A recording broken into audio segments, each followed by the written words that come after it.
Amém. Então vamos abrir nossas Bíblias no Evangelho de João, capítulo 1, verso 12. Hoje de manhã e à tarde, eu estive ministrando essa palavra. Essa palavra eu ministrei já há uns 3 anos atrás, acho que foi em 2013, que eu ministrei de criança a filho maduro. E aí eu coloquei a minha foto quando criança e agora como adulto, mostrando essa transição que Deus deseja, que todos nós amadureçamos. Então, Evangelho de João, capítulo 1, verso 12, diz assim: Mas a todos quantos o receberam, deu-lhes o poder de serem feitos filhos de Deus, aos que creem no seu nome. E Hebreus 2, verso 10: Porque convinha que aquele para quem são todas as coisas, e mediante quem tudo existe, trazendo muitos filhos à glória, consagrasse pelas aflições o príncipe da salvação deles. Então vamos orar.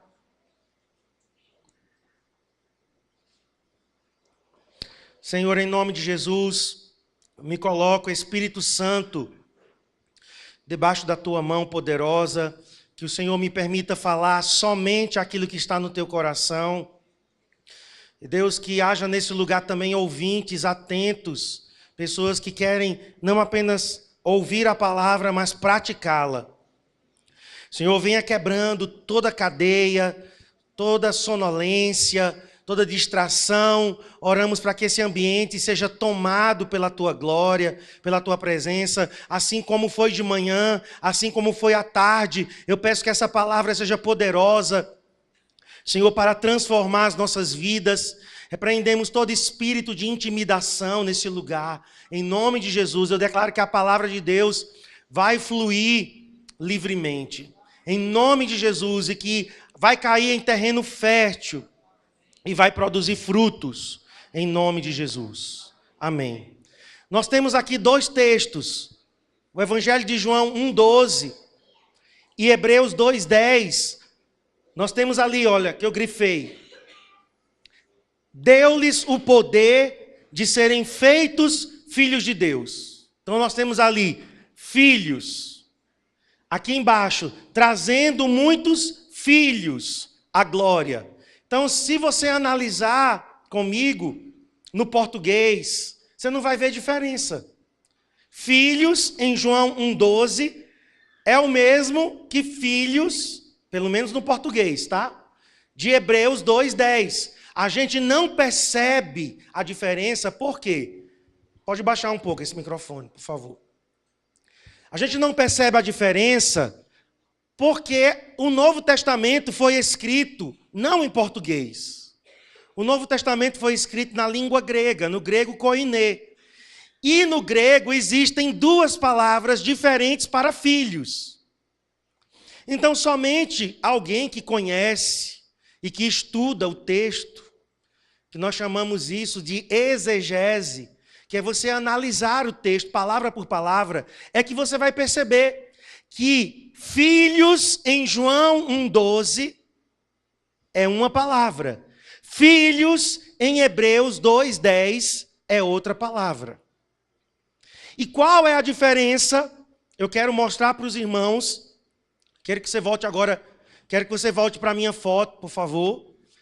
Aqui eu não estou me autopromovendo, tá, irmãos? Assim, mas eu tenho uma autoestima muito boa, então, como eu precisava de uma criança e eu precisava de um adulto, certo? Então, foi mais fácil eu encontrar fotos minhas, de criança e de adulto. Mas não é autopromoção, detesto autopromoção. Certo? Detesto ficar em rede social dizendo, fiz isso, fiz aquilo, ministrei para 1000 pessoas hoje. Aleluia, temos já 82 células, publicando para todo mundo conhecer. Não gosto disso, não é da minha natureza. Às vezes eu coloco eventos, coloco ocasiões especiais. Se for algo assim, final de ano, que a gente está fechando o ano, celebrando, aí eu coloco. Mas não entenda isso como autopromoção. O que eu quero mostrar é a criança e o adulto. Pode ir para o texto. Então, em João 1,12, temos a palavra filho para criança. E em Hebreus 2,10, temos a palavra filho para adulto. Pode colocar o próximo. A palavra em João é teknós. Palavra grega teknós, que significa bebês. Filhos pequenos, criancinha. João usa lá na carta dele, 1 de João, filhinhos. A expressão, não é? É uma expressão joanina. Filhinhos. Por quê? Porque em João 1,12, a palavra é filhinho, criancinha, bebê. Em Hebreus, a palavra não é teknós, é ruiós, que é filho mais velho, maduro ou adulto. Então, agora, traduzindo em outras palavras, os mesmos versículos, então, João 1,12, ficaria assim: deu-lhes o poder de serem feitos bebês de Deus, criancinhas de Deus, filhos pequenos de Deus. João 1,12. E em Hebreus, ficaria assim: trazendo muitos filhos maduros, ou trazendo muitos filhos adultos à glória. Volte para o versículo, por favor, porque antes de continuar, eu quero só falar de João 1,12. Para algumas pessoas aqui. Já vou até antecipar o final, porque no final eu vou dar oportunidade para quem quer que João 1,12 aconteça na sua vida hoje à noite. João 1,12 mostra o início da nossa vida com Deus. O que é que o texto está dizendo? Quem recebeu a Jesus, todos que receberam Jesus, o Pai deu a essas pessoas autoridade. Deu a elas o direito de se tornarem, tem até uma tradução que é colocado assim, de se tornarem filhos de Deus. Então, quem crer em Jesus, o Pai dá a essas pessoas o direito delas se tornarem filhas dele. O que é que nós entendemos então? Que ninguém nasce filho de Deus. Muitas pessoas estão enganadas. Ah, todo mundo é filho de Deus. Não é isso que a Bíblia diz. E isso é o que o povo diz. E a voz do povo não é a voz de Deus. Sabia? Não é. Aliás, quase nunca é a voz de Deus. Ou eu vou até arriscar. Não vou dizer nunca não, porque vai ser muito radical. Mas quase nunca é a voz de Deus. Ah, todo mundo é filho de Deus. Não, a Bíblia está dizendo o quê? Só é filho quem recebe Jesus como Senhor e Salvador. Então nós nascemos como criaturas de Deus. Nascemos como criaturas, então entendemos que Jesus veio, viveu nessa terra, morreu numa cruz, ressuscitou para a nossa salvação, nós tomamos posse disso e agora então nos tornamos filhos de Deus. Mas aqui é o pontapé inicial. Aqui é a primeira etapa. Por quê? Porque como eu já falei, em João 1,12, nós nos tornamos criancinhas, bebês. Já em Hebreus, agora pode passar para o próximo agora. Então, João, ele está se referindo quando fomos gerados por Deus, quando nascemos de Deus. João se refere aos bebês. Mas em Hebreus, nos encontramos no final da carreira. O texto de Hebreus 2,10 está apontando para mim e para você, lá na frente. O que é legal na Bíblia, irmãos, o que eu acho tremendo no nosso Deus, é porque o nosso Deus já está lá no futuro nos esperando. Tem um texto de Isaías, eu estava no Instituto Bíblico nessa época, e o Senhor, eu estava muito ansioso pelo futuro, eu estava muito preocupado com o futuro, e eu li um texto em Isaías que diz assim: eu, o Senhor, já estou lá te esperando. Com as minhas palavras, tá? Não está exatamente assim, mas é esse o sentido do texto. Que ele já está lá no final. Então, Hebreus 2,10 está mostrando eu e você que começamos como filhinhos, como criancinhas, como bebês espiritual, E agora crescemos e nos tornamos adultos. E agora esse filho está em condições de ser levado à glória. Foi o texto lá de Hebreus 2:10. Trazendo muitos filhos à glória.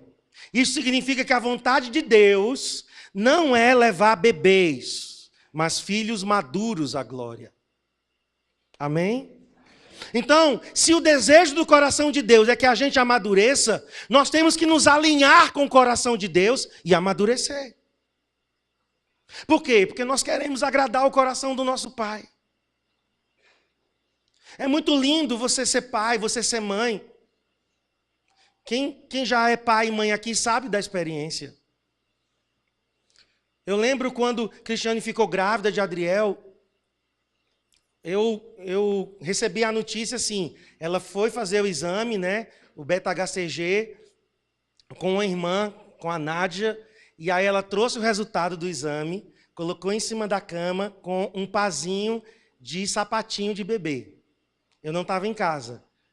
Ela deixou em cima da cama. Na hora que eu cheguei, né, que eu vi, aí eu peguei o exame, vi positivo e vi o pazinho de sapatinhos de bebê. E eu caí na cama, assim, ela pensou que eu tinha desmaiado. Mas eu fiquei assim, né? Como diz, abestalhado, né? Eu fiquei lá, meu Deus, eu vou ser pai. Esse era o grande sonho que eu tinha. Meu Deus, eu vou ser pai. Eu lembro, quando Adriel começou a crescer, a fase de 6 meses até 1 ano, para mim foi a fase mais linda.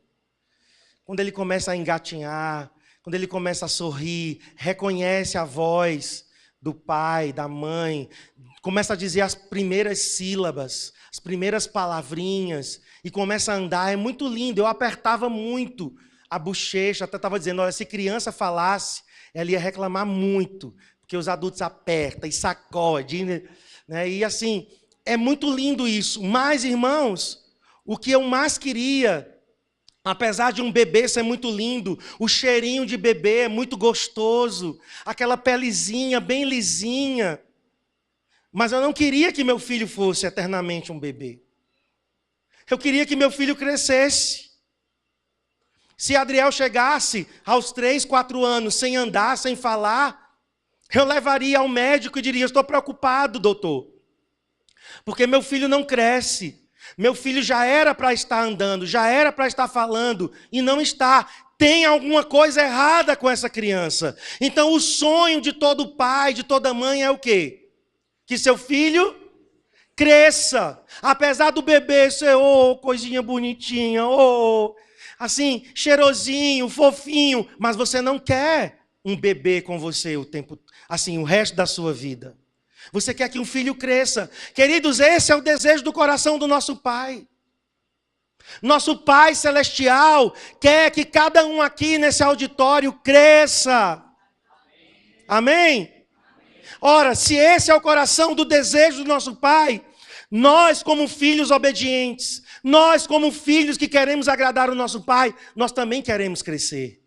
Quantos querem crescer? Então ali diz, ele vai levar filhos maduros à glória, não bebês. Não é que bebê espiritual não entra no céu, não estou dizendo isso, irmãos. Tá? Uma pessoa ela pode até ser imatura e ir para o céu. Porque para ir para o céu basta a gente nascer de novo e perseverar na salvação. Nós não defendemos, queridos, a teoria do arrebatamento parcial. Tem algumas pessoas que creem no arrebatamento parcial. O que é isso? Só vai ser arrebatado aquele e aquela que no dia que Jesus voltar, tiver tudo em dia.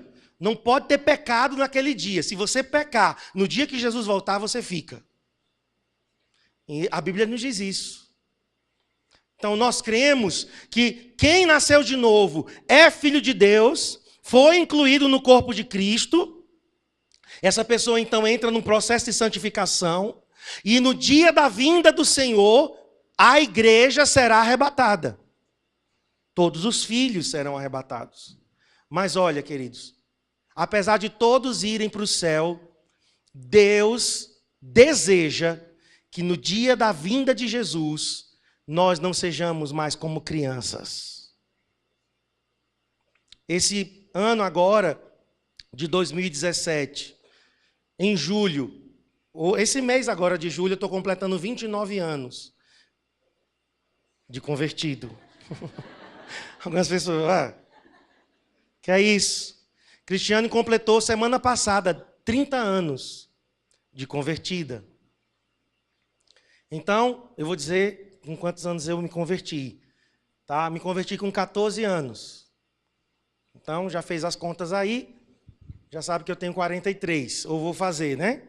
43 em novembro.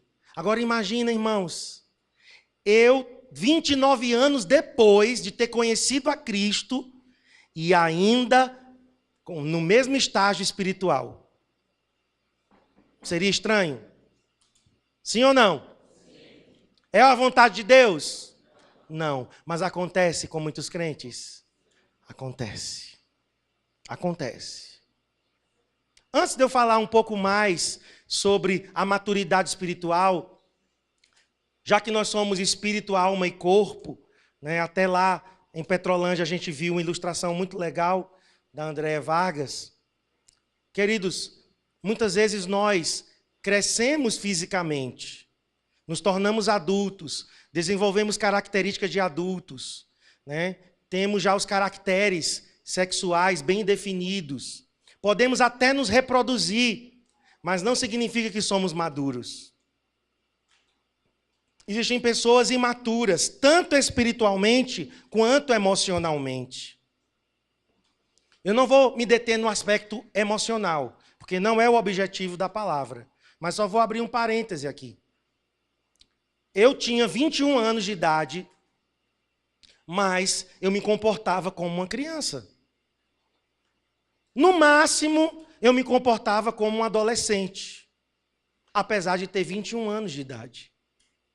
Então, não significa que uma pessoa, porque ela cresceu por fora, fisicamente, ou comparando com a vida espiritual, não significa que porque tem muitos anos de crente, é maduro.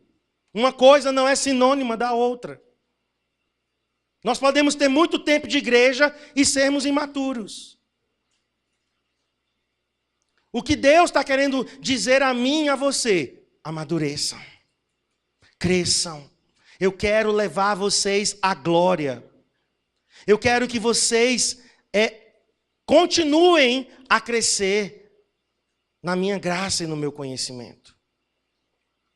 Agora, eu quero falar aqui de uma cerimônia que os judeus fazem. Quando um menino tem 13 anos, um menino judeu, aí está a foto de umas festas chamadas Bar Mitzvah, ou filiação.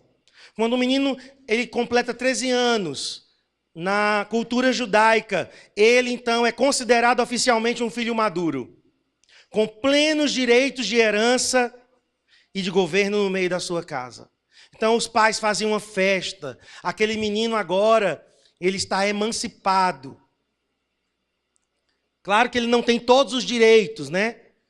Como cidadão, direitos civis. Mas na família, aquele menino não é mais um menino, não é mais uma criança. Na nossa cultura, né, não é com 13 anos. Né? Nós temos a idade de 18 anos como uma idade que a gente considera a idade, né, do amadurecimento. Então, um jovem com 18 anos, a gente considera que ele já amadureceu e que agora ele é adulto. Que agora ele pode se virar, que agora ele pode se responsabilizar. Né? Carteira de motorista tirada com 18 anos. Então, nós temos em cada cultura a cerimônia de iniciação. Estava falando, né, da cultura indígena. O menino índio, dependendo da tribo, ele tem que mostrar valentia, ele tem que ir lá na mata, matar uma onça, um animal feroz, e trazer e mostrar à tribo. Outros têm que colocar a mão dentro de um tronco com as formigas tucandeiras, que são as formigas com a picada mais dolorosa, até pior do que um escorpião. E o menino lá, dos seus 10, 11, 12 anos, para dizer que é macho, que é homem, coloca a mão e leva as picadas da formiga, e ele aguenta a dor. Aí a tribo aclama, agora ele é homem. São as cerimônias de iniciação na nossa vida espiritual, queridos. Tudo que isso que tem na cultura aponta para o espiritual. No espiritual, Deus também quer que cresçamos. Na vida espiritual, Deus quer que você avance. Como é que uma criança pensa? Antes da gente falar sobre adulto. Como uma criança pensa? Vamos entrar agora no imaginário infantil. Eu e você já fomos crianças, então talvez a gente não lembre muito disso, mas a gente já foi assim. Alguns, infelizmente, ainda continuam assim. Mas uma criança, primeiro, ela se concentra em si mesma. Todas as coisas giram em torno dela. Nós chamamos isso de quê? Egocentrismo. O eu da criança está no centro. Ela acha que é o centro do universo. Irmãos, eu com 21 anos de idade, eu achava isso ainda. Eu achava que as pessoas tinham obrigação de me servir. Eu achava que as pessoas era um grande favor que eu estava fazendo a elas o fato de eu existir. A minha existência é motivo de alegria para vocês. Olha que egocentrismo. Eu pensava isso mesmo, viu? Eu achava que as pessoas me deviam favor o tempo todo. Cheio de direito, exigente. Isso é sintoma de imaturidade emocional. Mas transferindo para o espiritual. Quantas pessoas não estão assim, pensando espiritualmente? Nasceram de novo, já não são mais bebês, já não são mais novas convertidas, mas elas continuam se comportando como se fossem. Exigentes, muito exigentes com os outros, pouco exigentes consigo mesmas. Até já estou me antecipando lá do final, e eu quero te dizer, seja muito exigente com você, e seja mais condescendente, o que é isso? Seja mais, tem outra palavra, flexível, sensível, era outra, tá? Mas vamos usar essa, tá? Maleável, compassivo com os outros. Com você tem que ser muito exigente. Você tem que chamar a responsabilidade para você. Semana passada mesmo eu vivi uma situação, não vou entrar em muitos detalhes, mas a culpa não foi minha. Eu acertei uma coisa, mas a pessoa não entendeu, e a culpa não foi minha, mas eu chamei a responsabilidade para mim. Quem sabe eu errei? Quem sabe eu não fui muito claro? Então talvez eu falhei na minha comunicação. Então a culpa é minha. Não, a culpa é minha. Não, mas a culpa é minha também. Olha que coisa, que coisa bonita, né? Você ficar competindo para ver quem é a culpa. O imaturo faz o quê? A culpa é sua. Aí ela aponta o dedo para mim. Não, a culpa é sua. Nós estamos agora competindo para quê? Para transferir a culpa. Nobreza, queridos, maturidade é quando nós deixamos de ser o centro do universo. Primeiro que Jesus tem que ser o centro. A nossa vida tem que ser cristocêntrica. E nós estamos apenas orbitando, né? Em torno de Cristo. Mas Jesus é o centro. Outra característica de uma criança, chama a atenção dos pais, dos irmãos mais velhos. Toda criança gosta de chamar a atenção. Uma criança, tem uma coisa que uma criança detesta, é ser ignorada. Abner mesmo, agora ele está maiorzinho, mas Abner, quando ele falava comigo que eu não dava atenção, irmãos, ele ficava, painho, e digamos, eu prestando atenção em outra coisa, ou falando sem olhar para ele, painho, e pegava e insistia. Por quê? Porque a criança quer que eu volte a olhar para ela, porque ela é o centro das atenções. Um bebê, ele chama a atenção como? Chorando. O bebê, ele pode ter acabado de mamar, ele pode ter acabado de trocar a fralda dele, mas se ele se sentir sozinho, o que é que ele faz? Chora. Isso é característica de uma criança. Não está errado não, viu, irmãos? O bebê, ele precisa disso, é um mecanismo de defesa. Ele acha que pode morrer. Mas imagine um adulto ainda assim. Você faz, você serve, você vai, você aconselha, você dá atenção. E a pessoa diz ainda o quê? Foi pouco. Quero mais. Muito pouco que você está me dando. Você teve um discipulado comigo de 3 horas. Muito pouco ainda. Acontece ou não isso, irmãos? Ah, essa semana você só me ligou 10 vezes. Quero mais. Por quê? Porque a pessoa imatura, ela é uma esponja seca a sugar. E nada vai suprir. A gente ouviu muito isso ontem. Sobre carência. Que nós precisamos realmente suprir, curar, aliás, curar as nossas carências no Senhor. Olha, irmãos, quando a gente está suprido, qualquer coisinha que o outro der, faz o copo transbordar. Não é legal? Quando você está cheio de Deus, quando você está suprido por Deus, pela paternidade de Deus, pelo amor incondicional de Deus, pela aceitação de Deus, né? Quando você realmente, eu sou o filho amado de Deus, tua autoestima está 10. O mínimo que alguém fizer, cai no teu copo e transborda. É aquela gota que cai e pá, transborda. Agora, quando a gente está vazio, pode vir e derramar o que for. É terra seca. Não é? Como diz Keila, terra seca. Suga, quero mais. E aí alguém vai e derrama mais. Quero mais. Quero mais. Nós temos, queridos, isso falando das nossas emoções. Nós precisamos realmente ir para a fonte e suprir no Senhor as nossas faltas. Outra coisa que a criança faz, ela ocupa o primeiro lugar. Tudo tem que ser ela primeiro. Alguns filhos, né, inclusive, quando o segundo irmão nasce, eles entram em crise. Por quê? Porque perderam o primeiro lugar. Aí começa a competição. Tudo isso é sintoma de imaturidade. Agora, com o novo convertido, vamos pensar aqui. No novo convertido, a gente aceita isso como natural. No novo convertido é um bebê. Então a gente trata ele como bebê mesmo. Tem que ser paparicado, e você tem que ir atrás.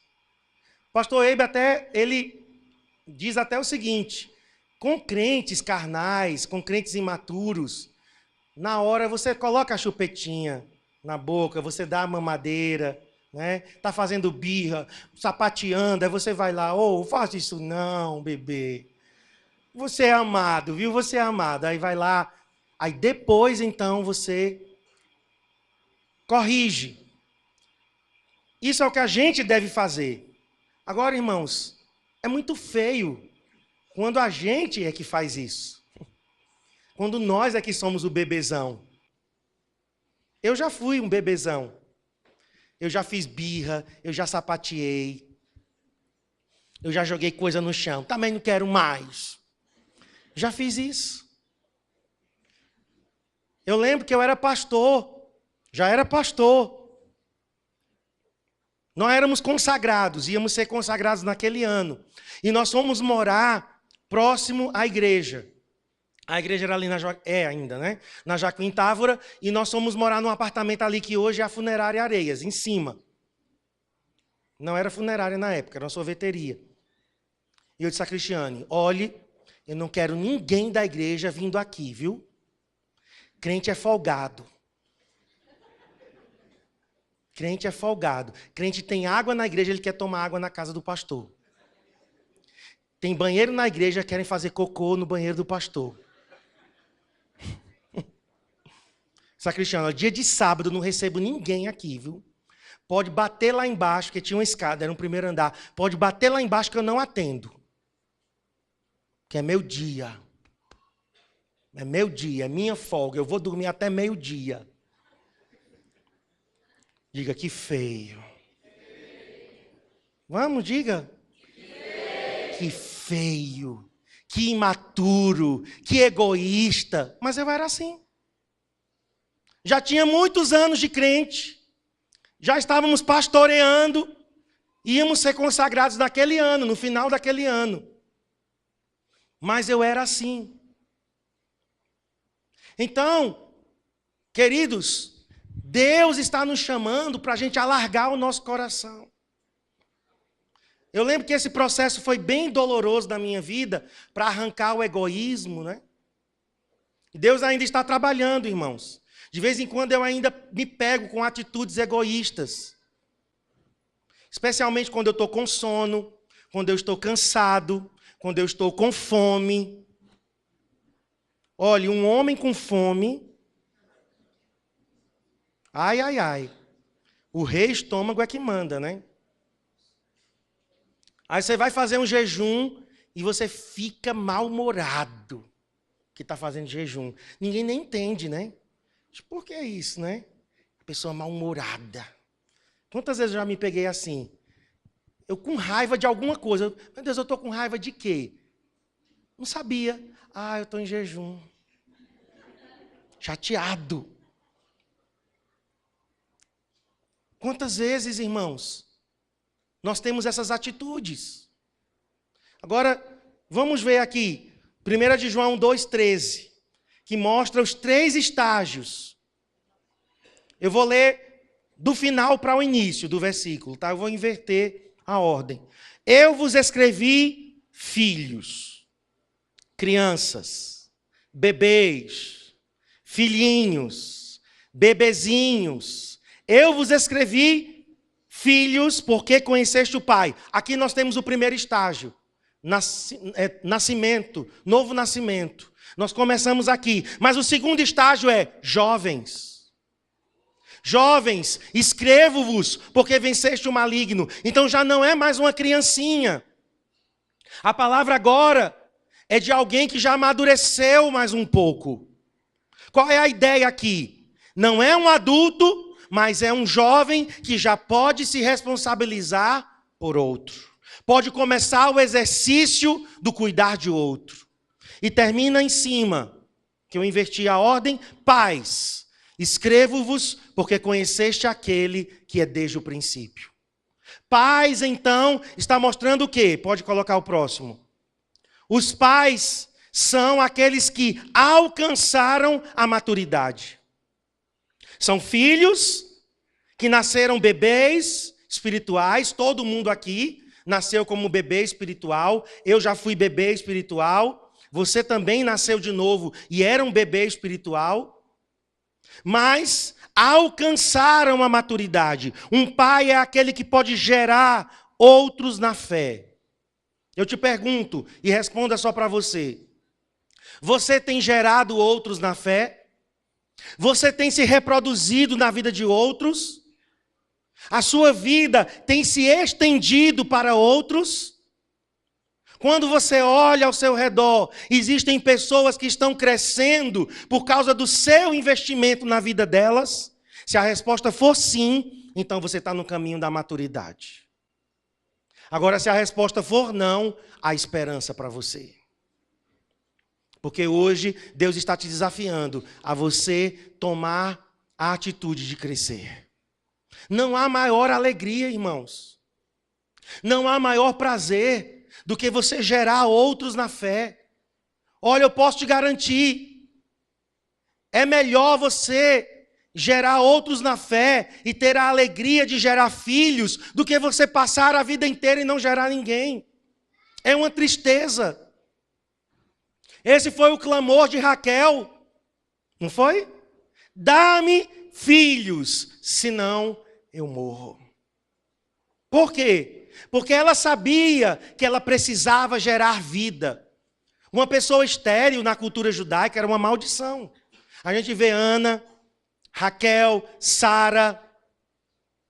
Nós temos várias mulheres na Bíblia que elas não aceitaram o fato da esterilidade vir. Elas disseram, eu quero ter filhos. Nós precisamos entrar em crise. Eu tive que entrar em crise, irmãos. Por quê? Porque eu não tinha frutos. Tinha o título de pastor, tinha o título de ministro de adoração, era conhecido, ministrava em alguns lugares, ministrava aqui em Garanhuns, na marcha, mas eu não tinha discípulos, irmãos. Eu tinha pessoas que me admiravam, eu tinha pessoas, né, que gostavam de mim, porque eu era gente boa, um rapaz muito legal, um bom menino, né, um bom rapaz, um bom filho. Mas eu não tinha discípulos, eu não tinha me estendido na vida de outros. Minha vida era fechada, minha casa era fechada, meu bolso era fechado, meu guarda-roupa era fechado. E Deus estava dizendo, Marcos, eu quero te levar à maturidade. Foi um processo de crescer. E como alguns aqui sabem, existem dores do crescimento.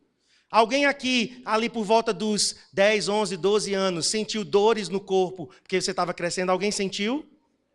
Levanta a mão. Aí te levaram no médico. O que foi que o ortopedista disse? É dor de quê? É dor do crescimento, não tem o que fazer. Vai doer, porque está crescendo. Então, crescer nem sempre é fácil. Eu fui muito confrontado por Deus. E decidimos, então, ser uma igreja em células. Decidimos ser uma igreja de discipulado. Lindo no papel. Maravilhoso. Deus sabia das implicações disso. Deus sabia que eu precisava disso. De uma igreja de relacionamento. Que eu precisava me envolver com as pessoas. Eu tive uma mãe super envolvida com pessoas. Gente era a praia da minha mãe. Conversava com todo mundo. Quem chegava perto, ela puxava assunto. E cuidava, e levava gente para dentro de casa. Foi até explorada, foi enganada. Sujaram o nome dela, se aproveitaram dela. Mas ela gostava de gente. O meu referencial de pai, não. Meu pai era na dele, na vida dele, e a gente dentro de casa não tinha que ter contato com ninguém. Então, de certa forma, eu fui meio bipolar. Meio bipolar. Por quê? Porque eu vi a minha mãe muito envolvida e valorizando pessoas e amando pessoas, mas eu vi o meu pai que não valorizava muito isso, era muito fechado no mundo dele. Então, de certa forma, eu segui a linha do meu pai.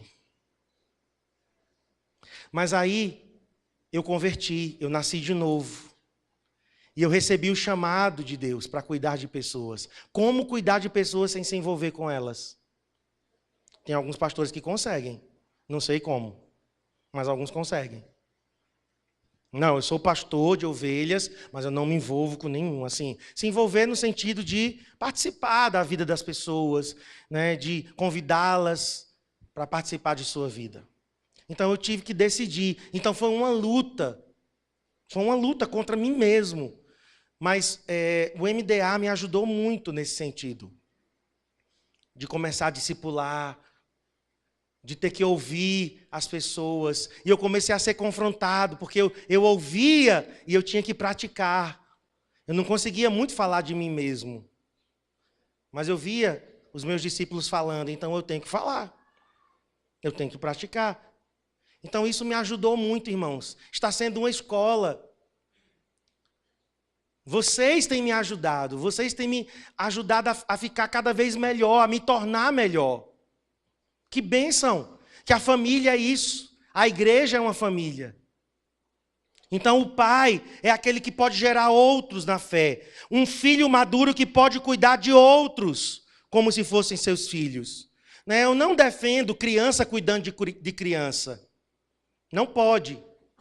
Até mesmo, né, no mundo natural, uma criança cuidar de outra criança não pode, é proibido. Um pai deixar seu filho de 6 anos de idade cuidar de uma criança de 2, isso é uma responsabilidade. Mas, irmãos, aqui não é um filho imaturo. Aqui é uma criança que já cresceu, que agora pode cuidar de outros. Você sabe a diferença da sabedoria da galinha para a sabedoria da patinha? A sabedoria da galinha é o seguinte: a galinha abarca todos os pintinhos embaixo das suas asas, e quando ela se levanta, que sai, os pintinhos vão tudo em várias direções, se misturam. Ninguém sabe a quem seguir. Só tem a mãe ali de referencial. A pata não. A patinha ela vai na frente e atrás dela vem o filhotinho, o patinho, vem o outro, vem o outro, vem o outro. Eles andam em fila. O discipulado seria assim. Uma pessoa que só está um passo adiante, mas que pode cuidar de quem está vindo atrás. Agora, o que caracteriza, irmãos, um filho maduro? Eu vou terminar agora falando de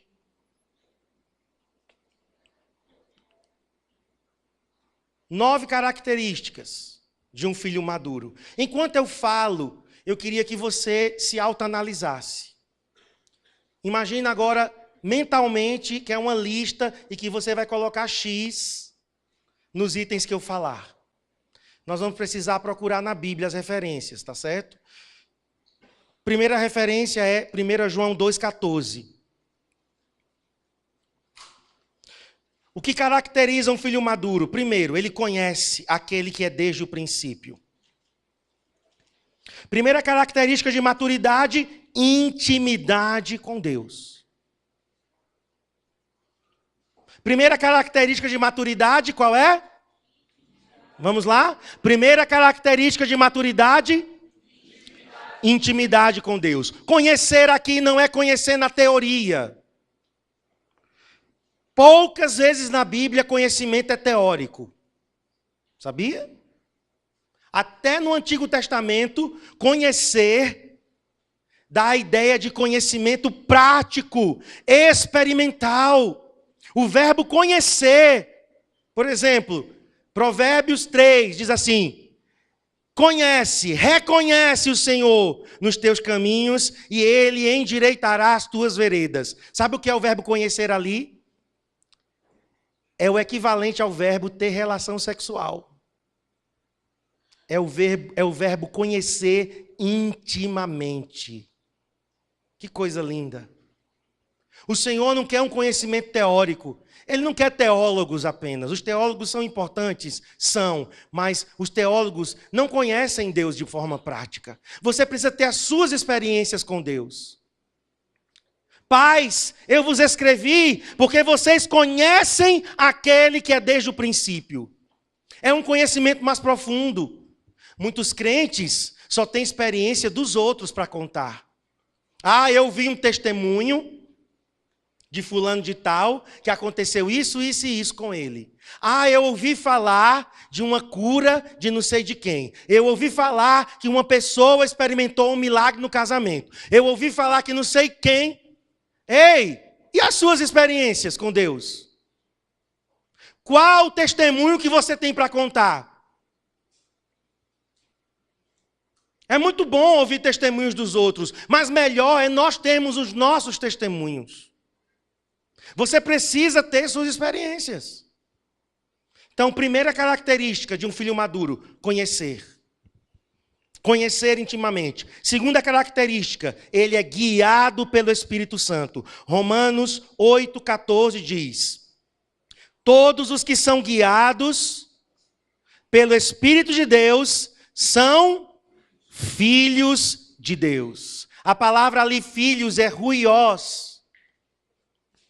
Quem é filho maduro é guiado pelo Espírito Santo. Então, a Bíblia não está dizendo que você tem que ser guiado pelo seu discipulador. Não está dizendo aqui isso. O teu discipulador vai te ajudar, mas não vai te guiar. Eu vou te ajudar, Mas eu não vou te guiar. No sentido de controlar, tá? No sentido de controlar. Eu controlo a vida das pessoas. Não. Os que são filhos são guiados pelo Espírito Santo. Então você tem que ter relacionamento com o Espírito Santo. Você tem que ouvir a voz do Espírito Santo. Você tem que gastar tempo com Deus. Por que é mais fácil ouvir a profetisa? Por que é mais fácil ir lá na irmã do Cocó? Ouvir uma palavra. Diga aí, irmão, uma palavra para mim. Com quem eu devo casar, irmã? Assim diz o Senhor. Casa com aquele homem loiro, olhos azuis. Por que é mais fácil, irmãos? Ser guiado por profecia. Porque você não gasta tempo buscando. Você não desenvolve relacionamento com Deus. Você não tem que ler a palavra. Ler a Bíblia é gastar tempo, é investir tempo, é gastar tempo na oração, é você parar. Eu não consigo ouvir Deus quando eu estou agitado. Não sei se você consegue, eu não consigo. Inclusive, Deus já me disse isso. Você quer que eu fale com você? Então resolve gastar tempo na minha presença. Agora, tu quer sentar aqui em 20 minutos e quer me ouvir falar assim, blá, blá, blá, blá, blá. Você tem que parar, querido. Senta, para, aquieta tua alma e vem ouvir a minha voz. Amém? Amém? Mas quem é que quer gastar tempo assim, irmãos? Poucos querem gastar tempo. Mas isso é sinal de maturidade. Eu já recebi muitas palavras proféticas. Eu já recebi muitas confirmações proféticas. Mas eu nunca fui guiado por profecia.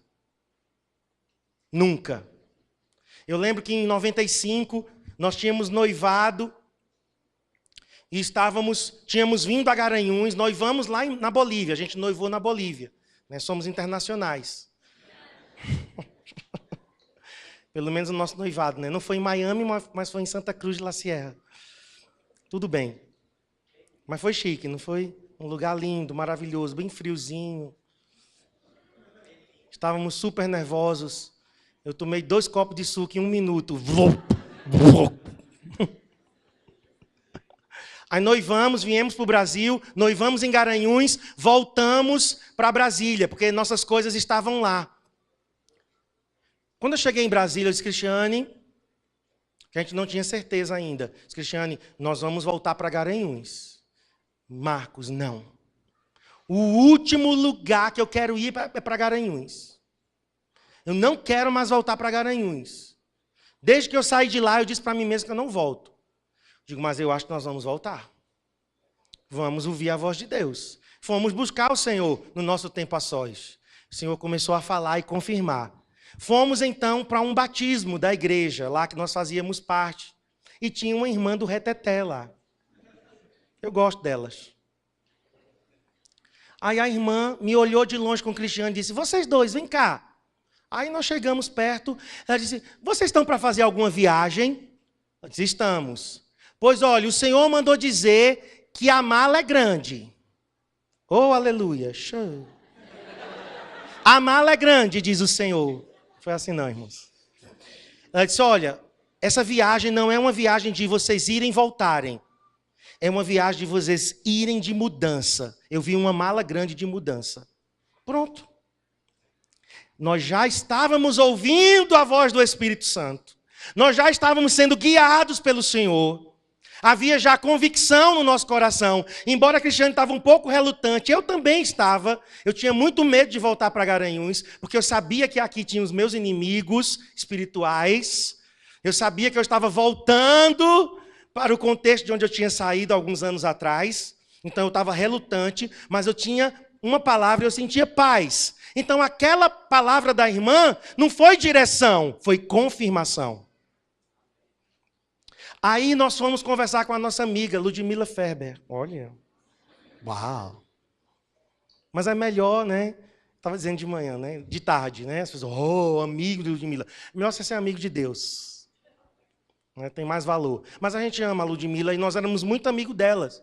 E nós fomos conversar com ela. Sabe o que Ludmila nos disse? Não, vocês não vão voltar. Ela é uma mulher de Deus. Na época já admirávamos, já respeitávamos. Ela não era famosa como ela é hoje. Mas nós já admirávamos, era mulher de Deus, era pastora. Disse, não, Marcos, não, Cristiane, vocês vão ficar aqui. Eu quero que vocês fiquem conosco. Vocês vão conosco pastorear a igreja que nós estamos pastoreando aqui numa igreja, numa cidade satélite aqui de Brasília, Gama. Irmãos, imagina que a gente fosse guiado por isso. Nós tínhamos ficado lá e tínhamos perdido vocês. Uou.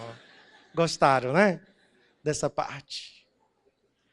Outras coisas, queridos, teríamos perdido. Teríamos perdido o melhor de Deus.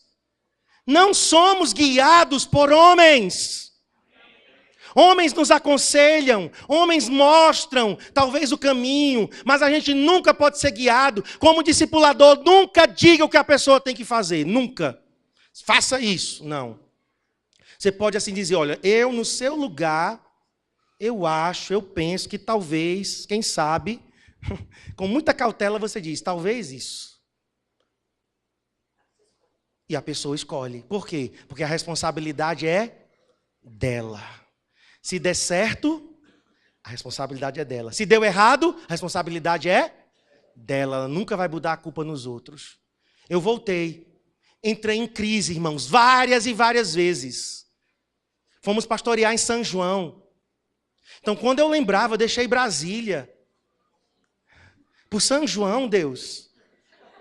Tinha um irmão na igreja que eu pregando, ele abria a boca que parecia um hipopótamo. Um irmão Zé. Digo, meu Deus. Até os dentes dele pareciam de hipopótamo.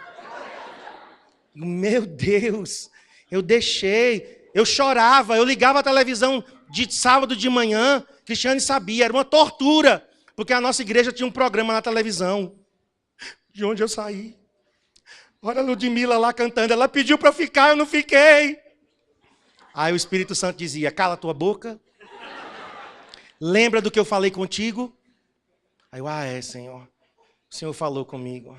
O Senhor me disse que iria me tirar da capital. Tem um texto bem interessante que Deus falou comigo. Estou te tirando da cidade grande e te levando para o campo. Foi assim que Deus falou comigo, viu? Estou te tirando da cidade grande, estou te levando para o campo, para a Babilônia. Meu Deus. Mas a promessa era, lá tu serás liberto dos teus inimigos. Foi aqui que eu venci os meus inimigos, irmãos.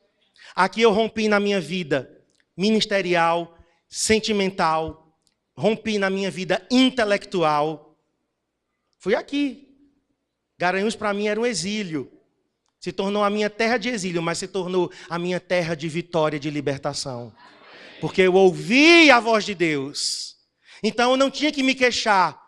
Ai, foi a irmã naquele batismo que mandou eu voltar a Deus. E eu ouvi e voltei. Não, nunca disse isso, irmãos. Nunca. Todas as decisões que eu tomei até hoje foi ouvindo a voz de Deus. Para não me arrepender, para não colocar a culpa em ninguém. O Senhor falou comigo, Senhor. Então, eu vou até o fim.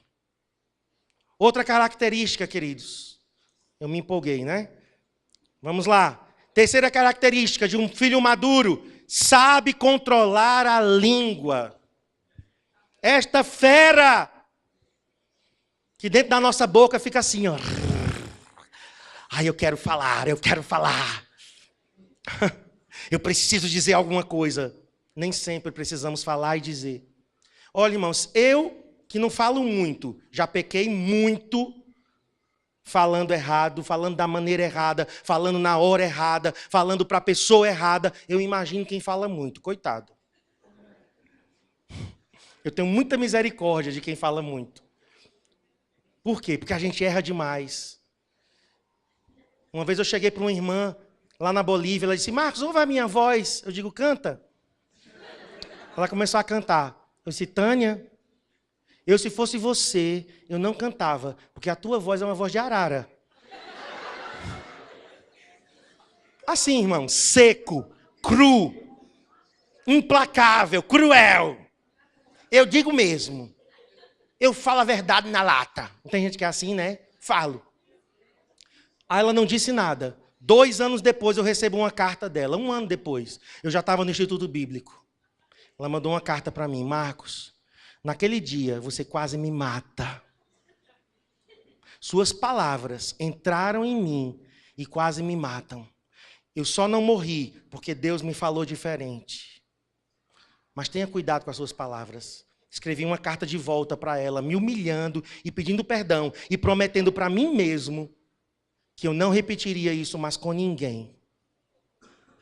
Por quê? Porque a língua, ela pode ser usada para levantar e para derrubar. Tiago 3,2 diz assim, abra lá comigo.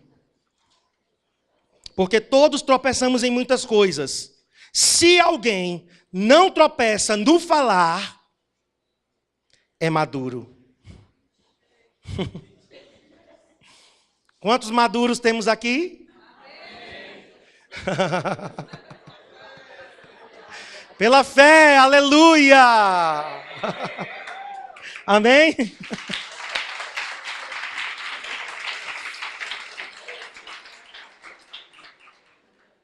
Eu estou, irmãos, nesse processo. Senhor, me dá uma língua de sábio, meu Deus. Eu quero falar a palavra certa, na hora certa. Senhor, eu quero uma palavra que edifica. Irmãos, eu estou nisso, viu? Eu não ainda estou 100% maduro, não. Eu estou com você. Estamos no mesmo barco. 4ª característica de um filho maduro: sabe discernir o bem e o mal. Hebreus 5,14. Volta algumas páginas. Hebreus 5,14. Eu vou fazer a minha paráfrase, tá? Segundo Marcos Alexandre de Almeida. Mas a feijoada é para os adultos. Você não dá a feijoada para bebê, senão você mata. Feijoada, alimento sólido, é para quem é maduro. Para aqueles que pela prática, diga prática. Olha, ninguém amadurece sem colocar em prática. É com erros e acertos, irmãos. Você erra uma, acerta outra. Erra uma, acerta 2. Erra 2, acerta 3. E assim vai. É treino. Eu já errei com tantas pessoas aqui. Oh, meu Deus. Quando eu lembro, eu já tive alguns discipulados que a pessoa só está caminhando comigo porque realmente é um homem de Deus, é leal. Porque eu desci o cacete para cima. O cajado, o machado. Irmãos, eu já fiz algumas coisas assim. É porque realmente eu caminho com homens e mulheres de Deus. Gente realmente quebrantada. Mas quantas vezes, irmãos, eu já errei. Mas é através dos erros e acertos que nós vamos amadurecendo. Pela prática, tem as suas faculdades. Faculdade não só é mental, não. Faculdades espirituais. Então, o espírito também é treinado para discernir não somente o bem, mas também o mal. Sintoma de maturidade é uma pessoa que precisa estar perguntando o tempo todo o que deve e o que não deve fazer. Posso comer carne de porco? Eu posso comer sangue? Eu posso ir para o festival de inverno? Quantos centímetros a saia tem que ter? Não tem assim, irmãos?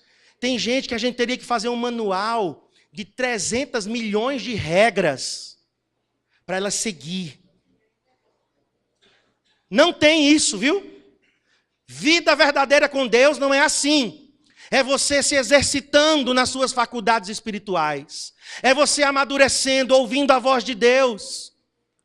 Agora, para bebês, a gente tem que dizer mesmo. Eu não faço questão de aconselhar. Tem algumas perguntas que são muito, muito engraçadas. Eu fico rindo comigo mesmo, né? Quando eu vejo a inocência, às vezes, de um bebê, de um novo convertido, e vem me perguntar algumas coisas, eu faço questão de responder. Por que é um bebê? É como o Abner, faz algumas perguntas. Hoje mesmo ele fez uma pergunta, eu digo, meu Deus, o que é que eu respondo? Ele me perguntou, foi o quê?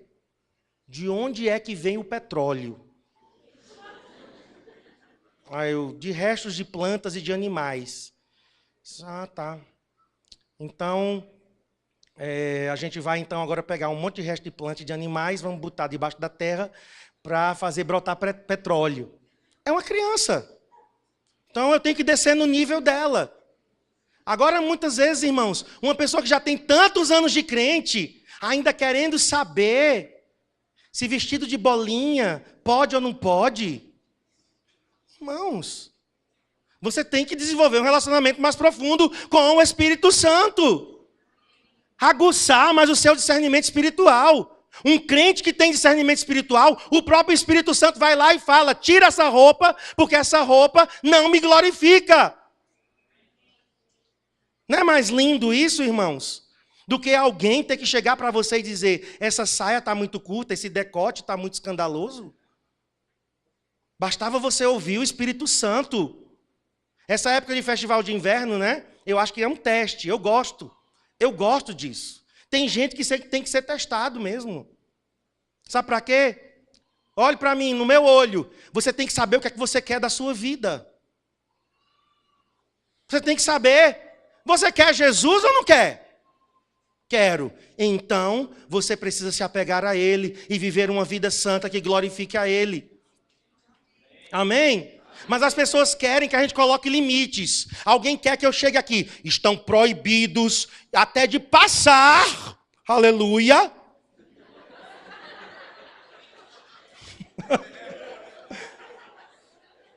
Na calçada. Aleluia.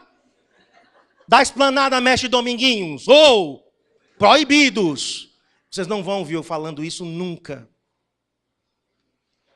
Nunca. Porque isso é farisaísmo.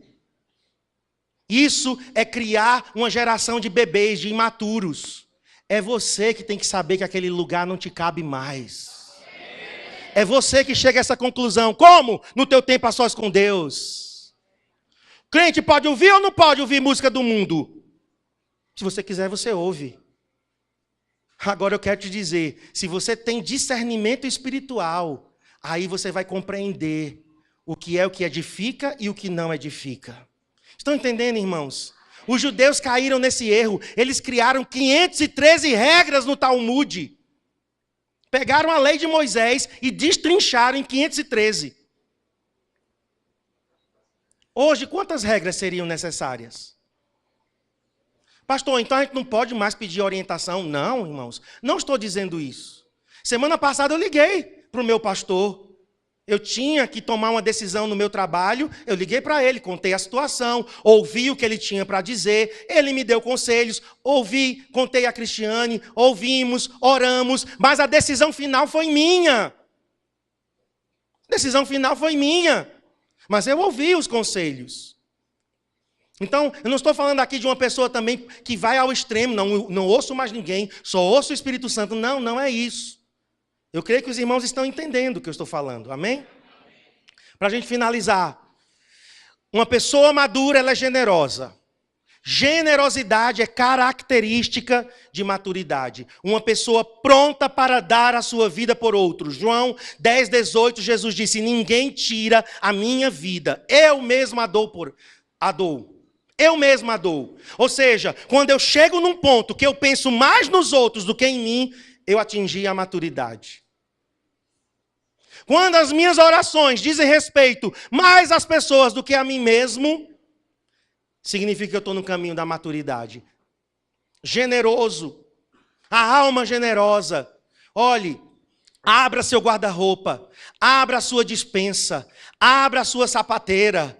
Abra as portas da sua casa. Receba pessoas. Convide-as. Pague para elas jantarem contigo. Isso é generosidade. Você não vai ficar fazendo isso à torta e à direito, claro. Mas eu estou falando de alguém que abriu a vida. Abra o seu coração. Receba as pessoas dentro de você. Acolha elas. Abrace-as. Tenha sempre uma palavra boa para dizer. Chegou alguém perto de você, tem que sair melhor do que chegou. Já pensou? Se a gente tem isso em mente, quem chegar perto de mim, quem entrar na minha casa, vai sair melhor. Quem topa esse desafio? Isso é generosidade, irmãos. Outra característica, alguém que está pronto para servir. Marcos 10:45. O Filho do Homem não veio para ser servido, ele veio para servir. Olhe, servir não humilha ninguém. Ai, me colocaram no lanche da célula, isso é uma humilhação. Por que não me colocaram na palavra? Mas me bota para fazer um quissuco, velho. Sirva. Aí o que é que você faz? Ah, me colocaram para fazer um quissuco? Não, não vou trazer quissuco não. Eu vou trazer suco puro da fruta. Porque o melhor, o que manda eu fazer. Eu faço e ainda faço melhor. Aí, meu irmão, eu quero te dizer, tua promoção está próxima. Por quê? Porque você está servindo bem. Eu posso, irmãos, hoje pegar a vassoura e varrer essa igreja. Eu posso lavar os banheiros dessa igreja. Não é porque eu sou pastor que isso está fora, não, de cogitação. Já fiz isso muitas vezes. Se precisar, ainda faço. E gosto de fazer, viu? Gosto. Não me humilha. Ai, estão me diminuindo de ser pastor. Não, porque nascemos para servir. Outra coisa, capaz de cuidar dos outros. É alguém que se estende. Êxodo 2, 4 e 7, é a referência lá de Moisés no cestinho. A mãe de Moisés, toda chorosa, Joquebede, colocou o menino no cesto no rio, mas disse, Miriam, minha filha. Miriam era mais velha. Eu não sei se era mais velha que Arão ou Arão era mais velho que ela, não sei. Eram os dois mais velhos. E a diferença era um pouco grande. Talvez Miriam tinha 12 anos. E Joquebede disse, filha, vai olhar teu irmão, cuida da vida do teu irmão. Porque eu tenho que colocar o menino, senão o menino morre. E Moisés é encontrado pela filha de Faraó. Miriam corre. Princesa, olha, se você quiser eu consigo uma ama hebreia para cuidar do menino. Que irmã! Que irmã! Depois ela pisou na bola com Moisés, mas se arrependeu. Mas Miriam, Arão e Moisés são os 3 líderes na Bíblia. O nome de Miriam é colocado junto com o de Moisés e Arão. Isso é uma boa deixa para quem é contra a liderança feminina. Sinto muito, mas lá em Amós está Arão, Miriam e Moisés, os líderes de Israel. Foi Miriam quem cuidou do seu irmão. Pegou o menino e levou de volta para a mãe. Ela foi uma boa irmã.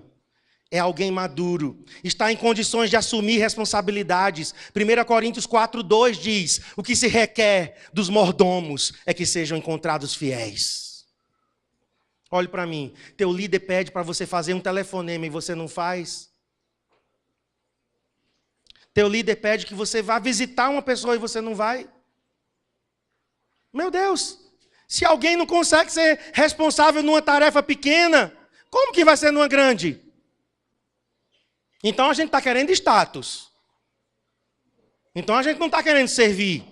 Só queremos serviços nobres, visíveis, destacados. Não. Nós assumimos pequenas responsabilidades. Somos fiéis no pouco e sobre o muito nós seremos colocados. E por último, irmãos, nós vamos orar Romanos 14. Leia depois o capítulo. Uma pessoa madura consegue superar os pontos fracos dos mais novos. Lembra como eu disse? Seja muito exigente com você mesmo. Muito. Seja muito exigente com você. Mas seja condescendente. É uma palavra bem grandona, mas significa o quê? Dê muita chance para os outros. Dê muita colher de chá para os outros. Entenda. Mas com você diz, não, a responsabilidade é minha. Eu tenho que melhorar. Amém? Isso é superar os pontos fracos dos mais novos, irmãos. Nós sempre vamos encontrar pessoas com pontos fracos. Nós temos que entender essas pessoas. Quero orar. Vamos ficar em pé para nós orarmos. Senhor, eu te peço, Deus, que cresçamos de crianças para filhos maduros. Repita comigo. Põe a mão no seu coração. Repita comigo essa oração. Diga, Senhor, eu não quero ser uma eterna criança. Eu quero me tornar um filho maduro. Que o Senhor vai levar a glória. Eu quero te honrar, te agradar, te servir, servindo outros, sendo generoso, abrindo minha vida, minha casa, acolhendo, servindo. Senhor, me ajude a crescer por dentro, a amadurecer. Eu quero isso na minha vida. Eu desisto das coisas de criança para abraçar as coisas de adulto. Em nome de Jesus. Amém. Deus, que essa oração o Senhor cele agora na vida de cada pessoa que está aqui. E eu oro realmente que tenhamos uma geração de filhos maduros. Em nome de Jesus. Amém.